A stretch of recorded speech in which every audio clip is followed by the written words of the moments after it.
Hello guys. അപ്പോൾ രാവിലെ എഴുന്നേറ്റ് വരുന്നത് ഇതാണ് നിങ്ങൾ കാണുന്നത്. ഇന്നലെ വൈകിട്ട് ഞാൻ നേരത്തെ കിടന്നുകൊണ്ട് എഴുന്നേക്കാൻ താമസിച്ചു. അപ്പോൾ പിന്നെ വന്ന് പല്ലൊക്കെ തേച്ച് ഒന്ന് മുഖമൊക്കെ കഴുകി ഞാൻ ഫ്രഷായി. അപ്പോൾ ഗൈസ് എന്നാലും ഞാൻ ഇന്ന് ഡേ മൈ ലൈഫ് എടുക്കാൻ നോക്കല്ലോ. അപ്പോൾ ഞങ്ങൾ ഒരു സാധനം വന്നിട്ടുണ്ട്, അത് വാങ്ങിക്കാൻ കല്ലിയാക്കി. അപ്പം ഞങ്ങളിങ്ങനെ പാട്ടൊക്കെ കേട്ട് ചില്ല് ചെയ്ത് പോവായിരുന്നു. നല്ല മഴയും കാറ്റുണ്ട് കേട്ടോ. രാവിലെ തന്നെ ഒരു അടിപൊളി വെതറായിരുന്നു. അതുകൊണ്ട് തന്നെ നാളെ ഒരു അവധി അത് ഞങ്ങൾ പ്രതീക്ഷിക്കുന്നുണ്ട്. അപ്പം നമ്മുടെ സാധനം കൈ കിട്ടിയിട്ടുണ്ട് കേട്ടോ. ഇനി നമുക്കിതൊന്ന് അൺബോക്സ് ചെയ്യാം. ഇങ്ങനെയൊക്കെ കഷ്ടപ്പെട്ട് അൺബോക്സ് ചെയ്തിട്ടുണ്ട്. അപ്പം ഇതാണ് നമ്മുടെ ഐറ്റം. ഇതൊരു ജേർണലിങ് കിറ്റാട്ടോ. ഇതിലൊരു ബുക്കും കുറേ സ്റ്റിക്കേഴ്സും അങ്ങനെ കുറേ സംഭവങ്ങൾ വരുന്നുണ്ട്. നല്ല രസമാട്ടോ. ഇതിപ്പോൾ ഞാൻ വാങ്ങിക്കാൻ കാരണം ഇതിൻ്റെ തന്നെ ഒരു പേർപ്പിൾ എൻ്റെ കയ്യിലുണ്ട്.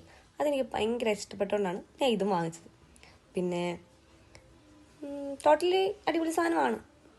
ഇവനാട്ടോ എനിക്ക് ഈ സാധനം വാങ്ങിച്ചു തന്നെ. അതിന് ഞാൻ താങ്ക്സ് പറഞ്ഞപ്പോൾ ഓഞ്ഞ എക്സ്പ്രഷനാണിത്. 380 റുപ്പീസിന് വർത്താന്ന് തോന്നുന്നുണ്ട് ഗൈസ്. ഇനിയിപ്പോൾ വീട്ടിൽ ചെന്നിട്ട് വേണം, ഒരു ഹൗസ് വാമിംഗ് ഉണ്ട്, ഒരു മെഹന്തി ഫംഗ്ഷൻ ഉണ്ട്, ഇതിനൊക്കെ പോകണം.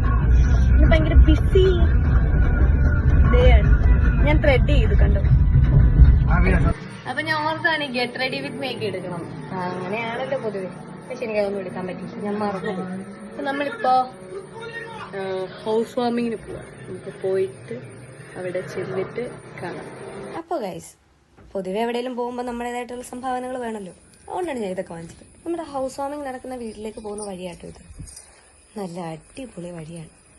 അതുകൊണ്ട് തന്നെ ഞാൻ മടുത്തിട്ടുണ്ടായിരുന്നു. അപ്പം നേരത്തെ ഞാൻ കയറിപ്പോയി പുള്ളിക്ക് ഇതൊക്കെ എന്ത്. പക്ഷെ ഞാനും അമ്മയും പതിയെ ആടി തൂങ്ങിയൊക്കെയാണ് വന്നത്. കാരണം ഞങ്ങൾക്ക് 2 പേർക്ക് നടക്കാൻ നല്ല മടിയാണ്. എനിക്ക് പിന്നെ ഇവിടെ ആരെ അറിയാൻ മേലത്തുണ്ട്. ചെന്നപ്പോൾ തന്നെ വീടൊക്കെ കയറി കണ്ടു. പിന്നെ ഞാൻ സൈഡായി. ഞാൻ വെളിയിരുന്ന് കുറേ നേരം വീടൊക്കെ നോക്കി. അടിപൊളി വീടാട്ടോ ഗൈസ്, എനിക്ക് ഭയങ്കരമായിട്ട് ഇഷ്ടപ്പെട്ടു. അമ്മയെ അത് തന്നെയാണെന്ന് പറയുന്നത്, നല്ല വീടല്ലേ എന്ന്. ഇതാട്ടോ ഗൈസ് വീട്. മൊത്തത്തിൽ എടുക്കാൻ എനിക്ക് പറ്റിയില്ല. പിന്നെ ഇത് ഞാൻ അമ്മേനെ വാശി പിടിച്ച് അമ്മേനെ കൊണ്ട് സമ്മതിപ്പിച്ച് മൈലാഞ്ചി ഇടിപ്പിച്ച്. എങ്ങനെയുണ്ട്? അപ്പൊ ഗൈസ്, ഇന്നത്തെ പരിപാടികളെല്ലാം കഴിഞ്ഞ് നമ്മളിതാ വീട്ടിൽ എത്തിയിരിക്കുന്നു. അപ്പൊ ടയേർഡാണോന്ന് ചോദിച്ചാൽ അത്യാവശ്യം നല്ല രീതിയിൽ ടയേർഡാണ്. ഇനിയിപ്പോ കുറച്ചെന്തെങ്കിലും കഴിക്കുക, കയറി കിടന്നുറങ്ങുക. അപ്പൊ അടുത്തൊരു വീഡിയോ ആയിട്ട് കാണുന്നിടം വരെ